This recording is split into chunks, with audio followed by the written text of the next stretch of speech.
So Gander and Corner Brook are two towns in Newfoundland, right? They're 350 kilometers apart. Car A travels from Corner Brook to Gander at an average speed of 70 kilometers per hour. Okay. Its journey is described by that equation. Okay. So again, yesterday, this is very similar to the question I think we did up here yesterday. Right? Except the only difference today is that we're going to deal with like speed and time, or distance and speed, okay, and time, instead of money and how far they can drive, okay? So, step one, I don't know, not even really step one. What I'm going to do down here, okay, is part A wants me to solve for, like, what the two values are. So in this case, I see the two variables in this question. It wants me to solve for D, and it wants me to solve for T. Okay, those are the two things that I'm trying to find, and that's what it means by solve. Okay, it's to solve this linear system. Okay, a system is created by the two equations. Okay, so what I'm going to do down here, the work for part A, I'm just going to rewrite the two equations one on top of the other. Okay, and then I'm going to say D equals 350 minus 70t. Okay, that's one of the equations. And then the second equation was that D equals 80t. Okay, and then yesterday, remember, we numbered them.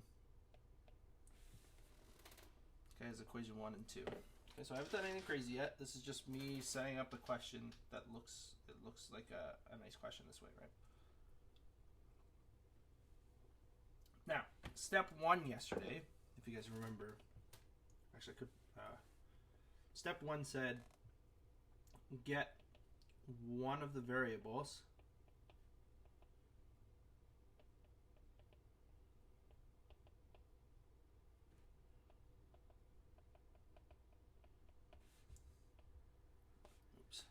too close to the edge. Okay, so you're going to get one of the variables by itself, okay? In this question, they were nice in this question. They already gave you, if you look at this second equation, they gave you one of the variables by itself already. So you didn't have to do any of that rearranging work that we did before the break, right? So you have an equation that tells you what distance is equal to. Okay? And if you remember from yesterday, I'm just going to do this to help you. The square, or the shape, or the variable, also appears directly above. Okay? So 1 square is equal to 80t. Okay? It's telling you physically what 1 square is equal to. Well, immediately above, you have something that says, okay, well, a square is equal to 350 minus 70t. So what you're going to do is you're going to take this piece, it's telling you what it is. You're going to replace it there. Right? So if we go back here for a second, I'm just going to erase some stuff off because the variable actually matters this time. Okay? It's saying that D is equal to 80t. Well, if D is equal to 80t, then you can rewrite this as 80t is equal to 350 minus 70t. Does anybody have any issues with that? Okay, that's what we called substitute run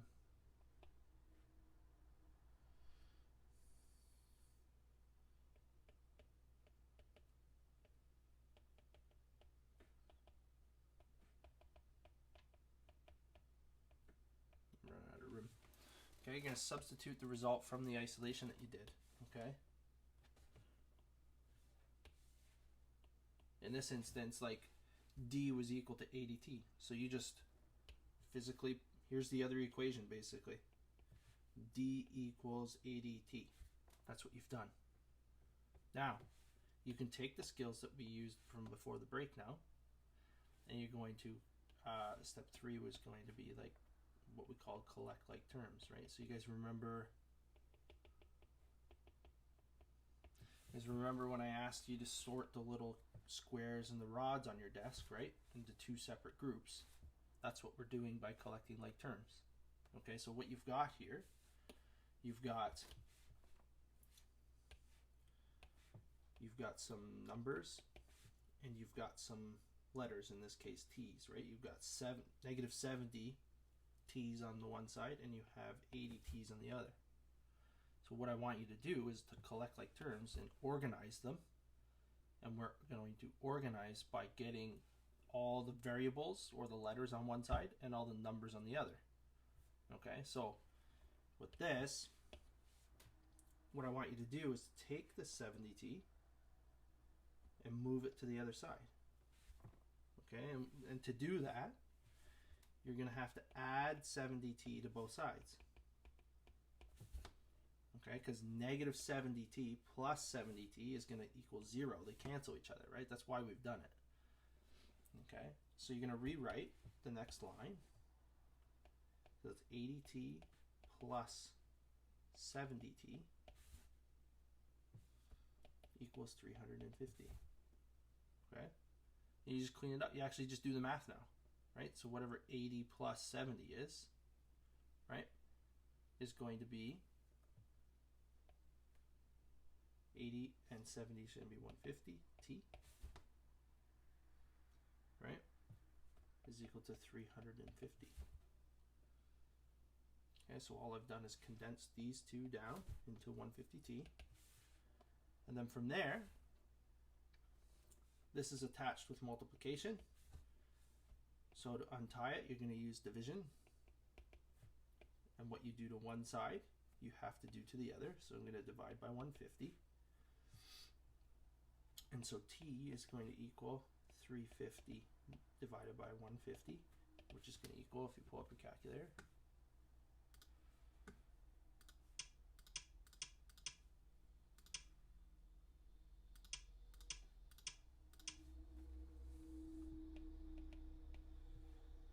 okay, now t stood for something, right? If we go back up and look at the question, right?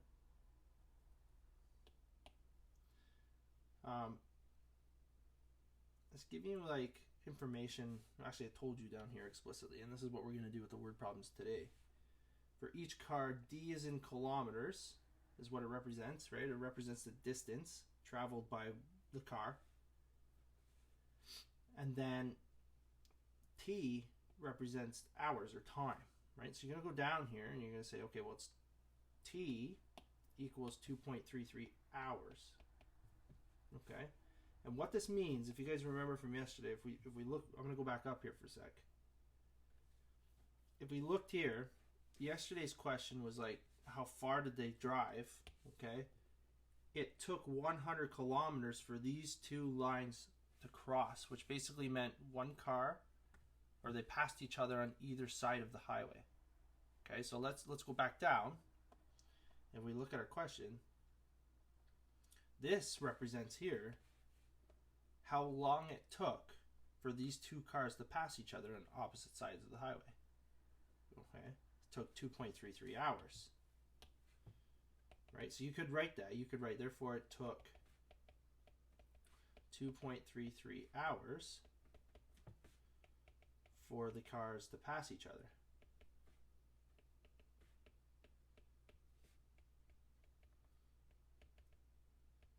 Okay, now once you've locked down one of these variables, right, and you know that it's 2.33, you're also interested in, okay, well, it took 2.33 hours. How long did it take, or sorry, how far did they have to drive before they passed each other, right? So you're going to look, okay, well, how far? Well, that sounds like d, because d represents kilometers, right? Well, I have an equation that tells me how far it's going to take, right? D equals 80t. So if you write this equation here, okay, and you say, okay, well, if it took 2.33 hours for them to cross or pass each other, then the distance is going to equal 80 multiplied by 2.33. Okay, whatever that distance is. So 2.33 times 80.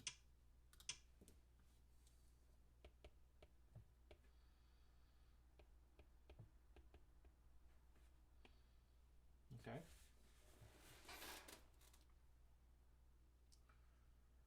So these two things are lines, right? They exist on the same like coordinate system or grid, right? And this is just going to be a rough sketch. Like if I went and plotted these, I showed you yesterday, you can use Desmos to plot two different lines, right? And you can see where they cross. That cross is like the decision point, we called that, right? Your decision point in this question is 186.67 and 2.33. Actually, it should be flipped, I'd imagine, actually. No, actually, it doesn't really matter. How about, actually, I'm going to put them on, I'm going to flip it. Okay, and I'm going to flip it because I'm going to put time down here on this axis. And I'm going to put kilometers on this axis. Okay, so when I plot my lines, they're going to do something, right? I can make it a pretty accurate line. So distance was going to equal, okay, well, it starts at 0, right? And it goes up 80. Okay. And the two lines are going to do something. They're going to cross somewhere, right? Where they cross, this is going to be 2.33 and 186.67. That's where they're across. That's what you just solved for. Okay. That's a rough. That's a pretty crude sketch there. Okay. It's rough. Okay. This is what we are doing right now, and what we're going to continue to do for the most of today. Well, probably all of today. Is we are solving for this point right here. Because that's the point that we're going to make a decision around, right? It allows us to provide, make a decision about which line is going to be better under what circumstances, okay? That's what it's going to allow us to do, okay? Does anybody have any questions?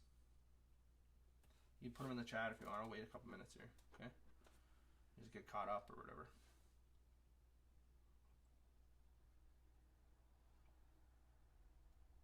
Okay, so if you master those 5 steps,